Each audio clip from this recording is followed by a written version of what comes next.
여, 여러분, 알레르기 비염이나 두드러기 등이 났을 때 약국에서 가장 많이 찾는 약은 어떤 걸까요? 아마도 가장 많이 그동안 찾았던 약은 이 세트리진이라고 하는 지르텍과 동일한 성분의 약이었을 텐데요. 하지만 최근에는 이 알레그라, 펙소페나딘을 찾는 분들도 많이 늘었습니다. 두 가지가 아마도 단일 제제로는 가장 많이 찾는 약이 될 텐데요. 특히 펙소페나딘은 약국에 가면 약사들에게 부작용이 적은 약이라는 설명도 많이 들으셨을 거고요. 광고에서도 많이 나와서 인지도가 좀 높아지고 있는 것 같습니다. 그런데 실제로 막상 약을 드리려고 하면 환자분들이 물어보는 여러 가지 것들이 있는데요. 뭐 진짜 안 졸리나요? 뭐 술이랑 먹어도 괜찮나요? 애들은 먹을 수가 없나요? 이러한 궁금증들을 물어보시는 경우들이 곧잘 있습니다. 그래서 환자분들에게 이러한 궁금증을 해결해 드리면 좀 더 안심하면서 약을 구입하시는 것 같더라고요. 그래서 오늘 저는 여러분께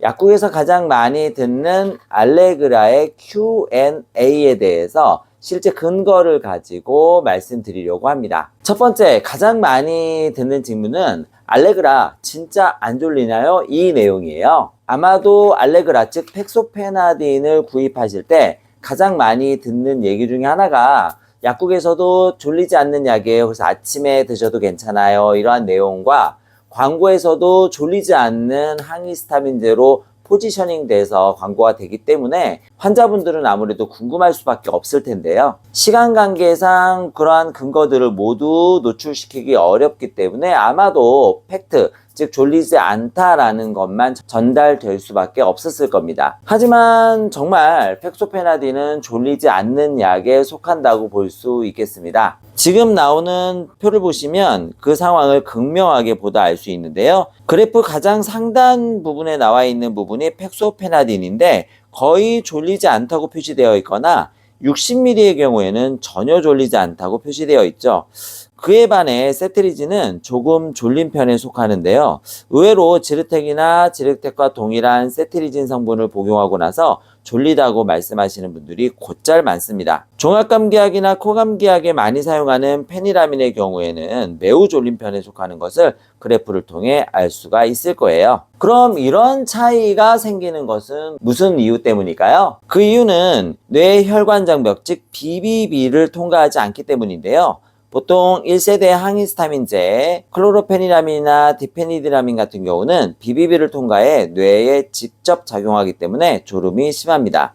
하지만 펙소페나딘은 혈액 속에서는 머물지만 뇌로 들어가지 못해 뇌의 H1 수용체, 즉 졸음을 유발하는 수용체를 건드리지 않는다는 것이죠. 실제로 펫 스캔 연구에서 펙소페나딘은 뇌 수용체와 거의 결합하지 않는다는 것이 확인되었습니다. 즉 졸음을 일으키는 수용체 작용 자체가 별로 없다라는 건데요. 특히 요즘 약물을 복용하고 난 다음에 운전을 하는 것이 많이 문제가 되고 있어요. 저희 약국에서도 운전 주의 약물은 반드시 설명해 드리고 있는 편인데요. 항히스타민제 복용 후 졸음이 유발돼서 운전 주의해야 된다는 것은 많은 분들이 알고 계실 겁니다. 하지만 알레그라 즉 펙소페나딘은 크게 상관없다라는 것이 중요한 점 중에 하나인데요. 연구에서 실제 운전면허를 가진 사람에게 알레그라, 즉 펙소페나딘과 졸음을 많이 유발하는 1세대 항히스타민제인 디페니드라민, 그리고 알코올, 즉 술, 그리고 가짜 약을 번갈아 먹게 하고 운전 시뮬레이션을 진행했습니다. 디페니드라민이나 술을 먹은 사람들은 차선을 잘 지키지 못하고 반응도 느려졌지만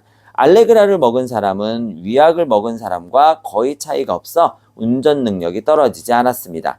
즉 알레그라는 졸음을 거의 일으키지 않아 운전에도 영향을 주지 않는 안전한 항히스타민제라는 점이 확인된 거예요. 물론 개인차로 아주 드물게 알레그라를 복용하고 난 다음에 피로감 등을 느끼는 경우도 있습니다. 하지만 전반적으로 알레그라는 졸리지 않은 약물에 속한다는 점을 기억해 주시면 좋겠네요. 두 번째, 알레그라 언제 먹는 게 가장 좋을까요? 일반적으로 알레그라는 하루 한 번 아침 식전에 즉 음식과 떨어져서 공복에 복용하는 것을 원칙으로 하고 있습니다. 사실 음식과 크게 상호작용이 있지는 않지만 공복에 먹어도 되기 때문에 아침에 일어나자마자 복용하도록 권장하고 있는 것이고 졸음이 없기 때문에 아침에 복용하도록 합니다. 아침에 일어나서 하나를 먹으면 출근할 때쯤에 나타나는, 즉 1시간이나 1시간 반 뒤에 나타나는 여러 가지 알레르기 증상을 효과적으로 완화할 수 있기 때문인데요. 국내 허가사항도 역시 120ml는 하루 한 번 식전에 복용하도록 되어 있고 60ml의 경우에는 하루 2번 식전에 복용하도록 되어 있습니다. 하지만 영국 NHS 가이드라인을 보면요. 성인에서 12세 이상의 경우에는 120ml 이를 1회 그냥 복용하도록 되어 있고 6세에서 11세 사이의 어린이의 경우에 30ml를 하루 2번 10시간에서 12시간 간격으로 복용하도록 되어 있습니다. 두드러기 일반적인 치료 용량은요. 성인과 12세 이상의 어린이의 경우에 하루 한 번 180ml를 먹도록 되어 있는데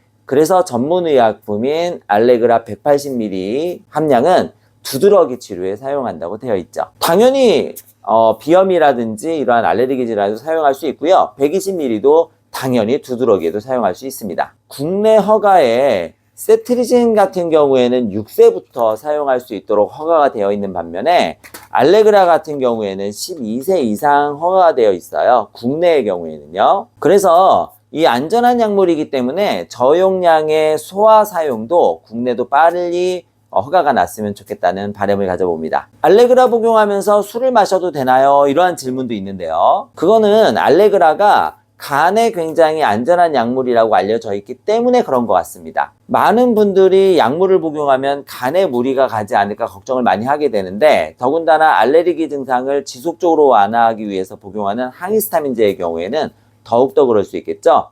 그런 면에서 알레그라는 매우 안전한 약인 것으로 알려져 있는데요. 결론부터 말씀드리면 알레그라는 간에서 대사되지 않고 대부분 배설되기 때문에 즉 사이토크롬 P450과 같은 간 요소와의 경쟁이 거의 없어요. 그렇기 때문에 다른 간에 영향을 미칠 수 있는 다른 약물과 같이 복용해도 굉장히 안전하다 이러한 의미로 받아들여 주시면 되겠습니다. 그렇다면 술과 함께 마셔도 괜찮을까요? 이론적으로는 간대사의 충돌은 없지만 알코올 자체가 졸음, 어지러움을 유발할 수 있기 때문에 가능하면 술은 피하라고 권고하고 있습니다. 포인트는 간 손상 위험보다는 졸음이 겹칠 수 있다는 점이겠죠. 약학정보원에 나와 있는 내용을 살펴보시더라도 알레그라는 간 요소 대사와는 전혀 상관이 없기 때문에 다른 약물과 상호작용이 거의 없다라는 점이 명시되어 있다는 점을 기억해 두시면 좋을 것 같고요. 때문에 술이 꼭 아니더라도 다른 약물을 많이 드시고 계시는 분들이라도 간에는 안전하게 복용할 수 있는 약물이라는 점이 굉장히 중요한 장점이 되겠습니다. 감기약과 같이 먹어도 되나요? 라고 물어보시는 분들도 계십니다. 알레르기 약과 함께 감기약을 같이 복용하는 경우들이 있는데요. 감기약에는 다양한 성분들이 포함되어 있고 그 중에서는 항히스타민제가 포함되어 있는 경우도 많이 있습니다. 특히 시판되어 있는 대부분의 감기약, 즉 종합감기약이나 코감기약 같은 경우에는 클로로페니라민 같은 1세대 항히스타민제가 들어있는 경우가 많이 있죠. 그래서 시판되어 있는 감기약과 함께 알레그라를 동시에 복용하는 것은 같이 복용하지 않도록 하는 것이 권고사항이라 볼 수 있겠습니다. 아무래도 졸음이라든지 이러한 증상이라든지 항콜린 부작용 등이 조금 더 심하게 나타날 수 있기 때문인데요. 하지만 보통 병원에서 처방 나올 때는 1세대와 2세대 또는 2.5세대가 같이 처방 나오는 경우도 많이 있습니다. 그래서 증상, 특히 알레르기 증상이 많이 심해서 콧물 재채기 등 이러한 알레르기 증상이 너무 심해서 항히스타민제를 사용을 여러 가지를 해야 할 때는 1세대 항히스타민제와 2세대 이상의 항히스타민제를 같이 쓰시는 것이 훨씬 더 안전하거든요. 만약에 알레르기 증상이 너무 심하다면 종합감기약과 함께 알레그라 같은 2세대 항히스타민제를 같이 복용하는 것도 가능하다라고 말씀드릴 수 있겠습니다. 하지만 이렇게 약을 병용할 때는 임의적으로 하지 마시고 반드시 약사와 상의하시는 거 잊지 마세요. 아이들도 먹을 수 있나요? 물어보시는 경우도 있습니다. 안타깝게도 알레그라는 지금 일반 의약품으로 나와 있는 거는 12세 이상 허가사항이 되어 있습니다. 하지만 앞서 봤던 외국의 사례의 경우에 보면 30ml의 경우에는 소아의 경우에도 사용할 수 있다고 허가가 되어 있는데요. 이러한 부분을 보면 사실 국내 허가사항도 안전한 약물이기 때문에 빠르게 소아에 적용될 수 있도록 진행됐으면 좋겠다라는 생각을 가져보고 있습니다. 메드라인 플러스에 따르면은요, 2세 이상은 알레르기 비염이 있을 때 6개월 이상은 두드러기가 있을 때 모두 팩소페나딘을 사용할 수 있다고 가이드라인을 정해주고 있습니다. 다시 한번 말씀드리지만 국내에는 30ml가 전문의약품으로 되어 있어서 사실 소아에게 사용하기 어렵다는 점이 사실 있는데요. 국내도 빠르게 허가사항이 소아에까지 적용될 수 있기를 바라봅니다. 마지막으로 정리를 좀 해보죠. 첫 번째, 알레그라는 졸음이 거의 없는 항히스타민제입니다. 그래서 졸음 걱정 없이 아침에도 얼마든지 드실 수 있다는 장점이 있다는 거죠. 두 번째, 알레그라는 아침에 식전에 하루에 하나 복용하시면 되겠습니다. 한 번 복용하시면 24시간 효과가 지속되고요. 120ml는 그렇지만 60ml의 경우에는 아침, 저녁 10시간에서 12시간 사이로 복용하시면 되겠습니다. 세 번째, 간대사와 무관하기 때문에 간에 약간 무리가 있는 분들도 복용할 수 있고 간에 약간 무리를 줄 수 있는 약물을 복용하시는 분들도 복용할 수 있습니다. 네 번째, 감기약과 같이 먹을 수 있는지에 대해서는 감기약이 들어있는 항히스타민제와 중복될 수 있기 때문에 권고는 하지 않지만 증상이 심할 때는 1세대와 2세대 이상은 추가해서 복용 가능하기 때문에 증상이 심하다면 복용이 가능하다. 중요한 건 약사와 꼭 상의하고 복용하시는 게 좋겠다 말씀드릴 수 있겠습니다. 마지막으로 소아는 사용이 가능하느냐?